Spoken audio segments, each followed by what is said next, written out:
करायचं नाही की देवा माझ्या जीवनात का, जर मर्यादा नसती, संकट नसतं तर आपण देवाकडे आलो असतो का? सगळे आज घोड्यावरच आहे. जग कशावर चाललंय?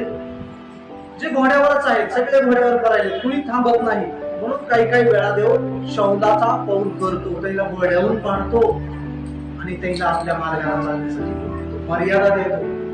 मग तुम्हाला देवाच्या मंदिरात उभं राहायचे का नाही? देवाला पोरावं का नाही तुम्हाला? किती जणांना वाटतं की देवाला असा माझा मंदिरामध्ये फोटो लावावा? फोटो म्हणजे तुम्हाला देवाला ऍक्सेप्ट करावं असं जीवन तुमचं पाहिजे. किती जणांना समजत आहे? मग काही लोक येतात की माझं हे काम झालं पाहिजे, माझं ते काम झालं पाहिजे, पण देव तारीखीवर काम करत नाही. देवाकडे येताना कसं आलं पाहिजे? अनाथ, विधवा, गरीब. तेव्हा मला कुठला आता आसरा नाही, मला कुठला सहारा नाही. प्रभू आता मी तुझ्या मार्गावर आले, तू मला सहारा दे, तू मला आधार दे. कारण तू म्हणलास की मी अनाथ आणि विधवाचा कोण आहे? पिता आहे.